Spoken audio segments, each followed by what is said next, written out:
आजादी का एहसास इस रूप में अपने अनुरूप विकास की योजनाएं बना पा रहे हैं। समाज के हर एक तबके के लिए नई नई योजनाएं बन पा रही है।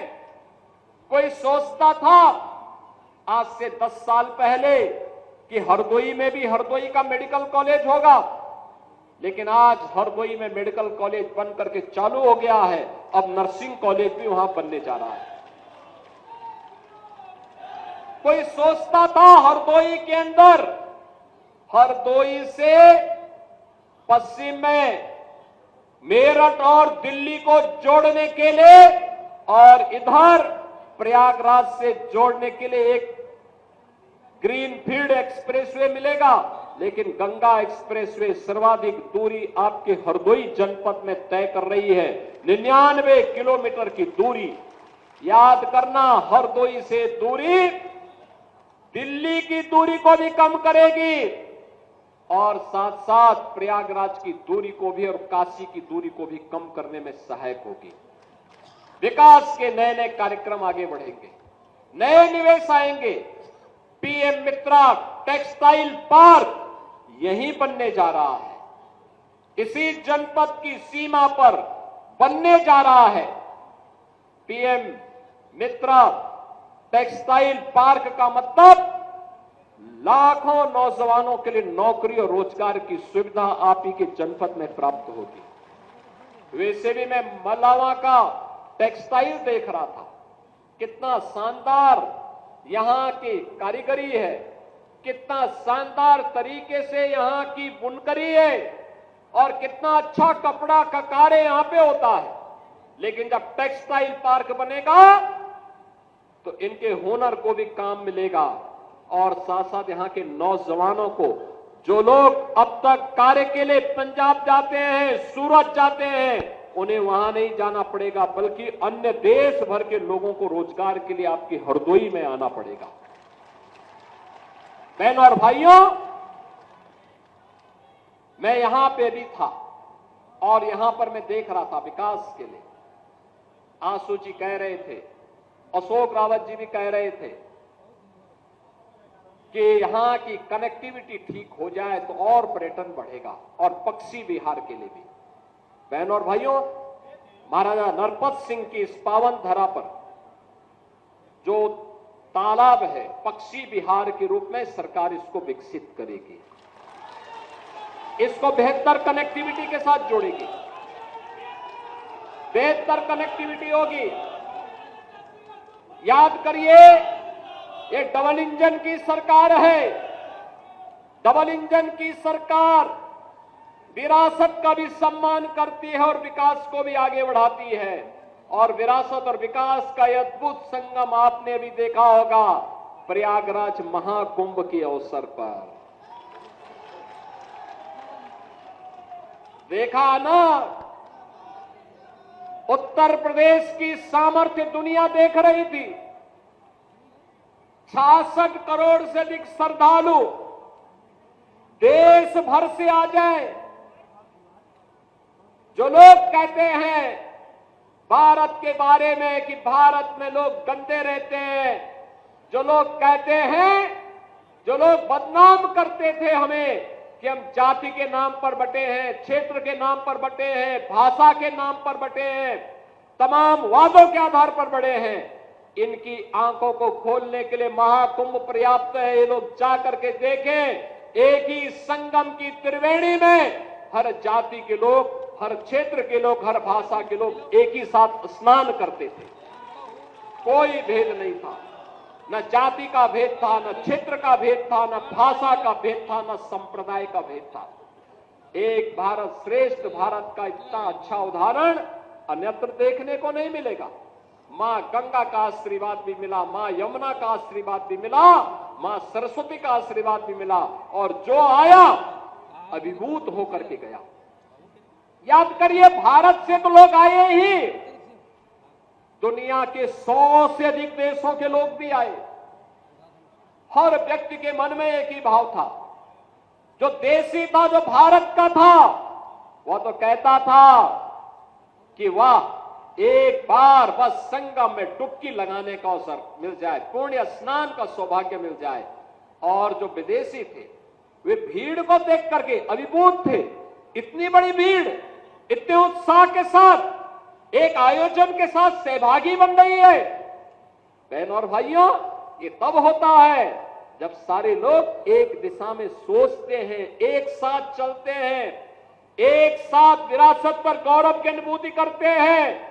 विपक्ष के लोग दुष्प्रचार करते रहे, लेकिन जनता जनार्दन ने ठान लिया था ये जितने भी भारत विरोधी हैं, सनातन विरोधी हैं, इनको सबक सिखाना है। भले यात्रा की कठिनाई हो, लेकिन हम तब भी जाएंगे। और वे लोग आए, बड़े पैमाने पर देश भर से आए, और इतना बड़ा आयोजन दुनिया के अंदर कहीं नहीं हो पाया जो प्रयागराज की धरती में उत्तर प्रदेश के अंदर हो गया है। बहनों और भाइयों, ये विरासत और विकास का एक अद्भुत संगम है। महाराजा नरपत सिंह का यह पावन स्मारक भी विरासत है, उसको विकास के साथ जोड़ना है। और विकास के साथ जोड़ने के लिए कनेक्टिविटी, अच्छा मार्ग बने वहां तक जाने के लिए, वहां तक जाने के लिए मार्ग बने, पक्षी विहार बने, पर्यटन के कुछ संभावनाओं को विकसित किया जा सके, गेस्ट हाउस बने, यहां के लोकल उत्पाद को हम आगे बढ़ा सके। मैं देख रहा था यहां के अन्नदाता किसानों ने, यहां के हस्तशिल्पी और कारीगरों ने बहुत अच्छे अच्छे उत्पाद तैयार किए हैं। अगर वे सभी यहां डिस्प्ले हो जाएं, लोगों को मिलने प्रारंभ हो जाए, तो रोजगार का भी सृजन होगा, नए गाइड भी मिलेंगे, और साथ साथ यहां के विकास को आगे बढ़ाने में भी मदद मिलेगी। और बहनों और भाइयों, उसी विकास की कड़ी को विरासत के साथ जोड़ने के लिए आज हम सब यहां पर आए हैं, इस क्षेत्र में आए हैं, यहां के विकास के साथ जोड़ने के लिए आए हैं, और स्वाभाविक रूप से विरासत के साथ जुड़ने आए हैं। तो आज यहां पे 650 करोड़ रुपए की परियोजनाओं की सौगात भी हरदोई जनपद को दे रहे हैं। ये विकास के विभिन्न प्रकार की योजनाएं हैं, ये कनेक्टिविटी की भी है, शिक्षा की भी है, स्वास्थ्य की भी है, पेयजल की भी है, आम जन से जुड़े हुए जीवन के प्रत्येक क्षेत्र में व्यापक परिवर्तन का आधार बनाने वाली योजनाएं हैं। और इसीलिए बहनों और भाइयों, हम लोग आए हैं आपसे कहने के लिए, आज बदलते हुए भारत को हम सब ने देखा है। एक नया भारत प्रधानमंत्री मोदी जी के नेतृत्व में आज हम सबको दिखाई देता है। एक भारत है, श्रेष्ठ भारत है। एक भारत श्रेष्ठ भारत के दर्शन हो रहे हैं। ये एक भारत श्रेष्ठ भारत इसलिए क्योंकि पिछले 10 वर्ष में भारत दुनिया की एक महाशक्ति के रूप में स्थापित हुआ है। आपने देखा होगा भारत 5वीं बड़ी अर्थव्यवस्था बन गया है, और अगले 2 वर्ष में भारत दुनिया की 3री बड़ी अर्थव्यवस्था बनेगा। 3री बड़ी अर्थव्यवस्था का मतलब भारत से बड़ी केवल 2 ही अर्थव्यवस्था तब रहेगी, एक अमेरिका की और दूसरा चीन की, और तीसरा भारत होगा। आप याद करिए, हर भारतवासी के लिए गौरव का क्षण होना चाहिए। आज विकास की नई नई योजनाएं आ रही हैं। देश के अंदर आधुनिक इंफ्रास्ट्रक्चर, हाईवे बन रहे हैं, रेलवे का संचार बिछ रहा है, रैपिड रेल चल रही है, पोर्ट बन रहे हैं, एयरपोर्ट बन रहे हैं, मेट्रो का संचालन हो रहा है, विकास के बड़े बड़े कार्य, एक्सप्रेस हाईवे भी बन रहे हैं।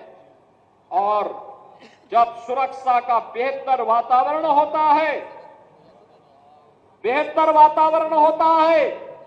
तो सुरक्षा के इस बेहतर वातावरण में निवेश आता है, रोजगार का सृजन होता है, नौजवान प्लान नहीं होता है। सुरक्षा के इस बेहतर वातावरण के साथ जुड़ करके आज हम सब लोग आगे बढ़ रहे हैं। आप याद करिए 2017 के पहले के उत्तर प्रदेश को हर दूसरे तीसरे दिन दंगा होता था। बहनों और भाइयों, इन दंगाइयों का उपचार ही डंडा है। बिना डंडे के मानेंगे नहीं। आप देख रहे होंगे बंगाल जल रहा है, वहां की मुख्यमंत्री चुप है, दंगाइयों को शांति दूत कहती है। अरे लातों के भूत बातों से कहां मानने वाले हैं। लेकिन सेकुलरिज्म के नाम पर इन लोगों ने दंगाइयों को दंगा करने की पूरी छूट दे रखी है। पूरा मुर्शिदाबाद पिछले एक सप्ताह से चल रहा है, सरकार मौन है।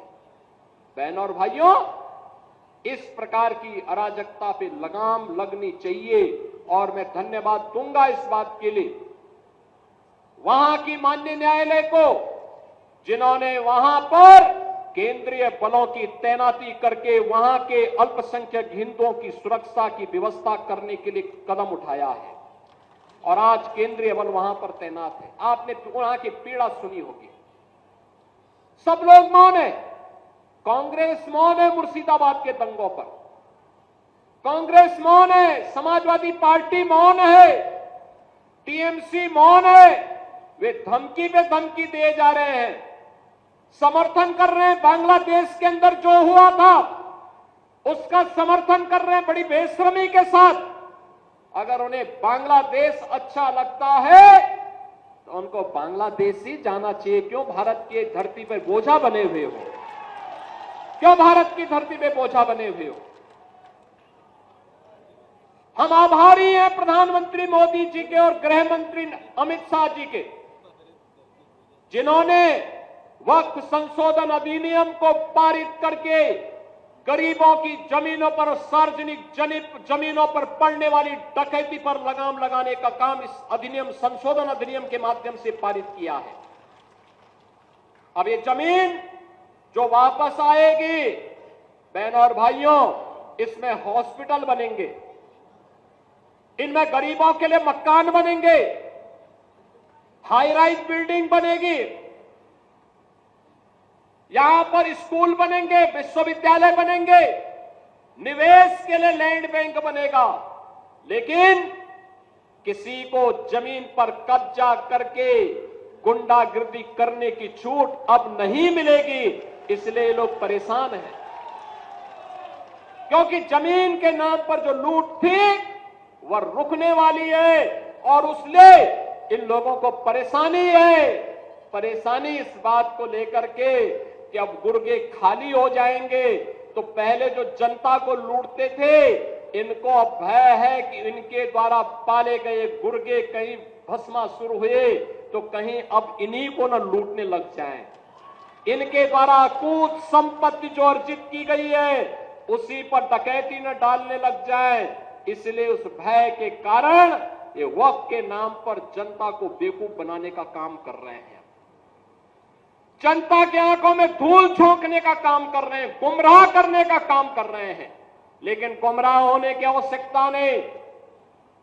हमें देश के संविधान पर, बाबा साहब भीमराव अंबेडकर के द्वारा बनाए गए संविधान पर विश्वास करना है, विकास की प्रक्रिया के साथ जुड़ना है और विकास की प्रक्रिया का ही परिणाम है। मैं देख रहा था हरदोई के अंदर, हरदोई जनपद में प्रधानमंत्री आवास योजना और मुख्यमंत्री आवास योजना में 1,15,000 परिवारों को एक एक आवास प्राप्त हुआ है। अनुमान करिए इतने गरीब परिवारों को इससे पहले की सरकारें क्या कर रही थी 75 वर्षों तक, 70-75 वर्षों तक कर क्या रहे थे। लेकिन गरीब को आवास नहीं दे पाए थे, शौचालय नहीं दे पाए थे, उनको कोई सुविधा नहीं दे पाए थे। आयुष्मान का कार्ड में भी देख रहा था, आयुष्मान का कार्ड जब मिल रहा था उत्तर प्रदेश के अंदर 10 करोड़ लोग आयुष्मान भारत की सुविधा का लाभ ले रहे हैं। और मैं भी देख रहा था एक बहन जी को, जब उन्हें आयुष्मान का कार्ड मिला, उनके चेहरे पर एक नई चमक थी कि अगर कभी दुर्भाग्य से कोई बीमार हुआ परिवार में, ये कार्ड उसमें उनका संबल बनेगा। लेकिन इससे पहले क्या कर रहे थे? पिछली सरकारें कर क्या रही थी? क्या कांग्रेस कर रही थी 60 वर्षों तक? क्या समाजवादी पार्टी कर रही थी जब कई बार उन्हें सरकार बनाने का अवसर प्राप्त हुआ? इसका मतलब इनको विकास से कोई मतलब नहीं था। ये प्रदेश में केवल अपने परिवार का विकास करने के लिए आए थे। इनको जनता जनार्दन के विकास से कोई मतलब नहीं था। और आज तो विकास भी है और विरासत भी है। गरीब को राशन मिल रहा है, नौजवान को नौकरी और रोजगार मिल रहा है, अन्नदाता किसान को किसान सम्मान निधि का लाभ मिल रहा है, महिलाओं को लखपति दीदी की जैसी योजनाओं के साथ जोड़ने का काम किया जा रहा है। आत्मनिर्भर भारत के लिए प्रधानमंत्री जी ने कुछ बातें कही हैं। विकसित भारत की परिकल्पना को साकार करने के लिए आत्मनिर्भर बनना पड़ेगा। महिलाओं को विकास के साथ अधिक से अधिक भागीदार बनाना पड़ेगा। नौजवानों को उनके स्केल को स्पीड और स्किल के साथ जोड़ने की कार्रवाई के साथ आगे बढ़ना पड़ेगा। और अगर हम कर पाएंगे तो 2047 में भारत को दुनिया की सबसे बड़ी ताकत बनने से कोई रोक नहीं सकता है। और यही तो सपना था देश की आजादी के इन अमर सेनानियों का, यही सपना था। यही तो पंडित राम प्रसाद बिस्मिल कहते थे, यही तो कहते थे कि तेरा वैभव अमर रहे मां, हम दिन चार रहे न रहे। यही तो चंद्रशेखर आजाद कहते थे, यही तो ठाकुर रोशन सिंह कहते थे, और यही अस्फाउल्लाह खां कहते थे। बहनों और भाइयों, अमर सेनानियों का यही गान था।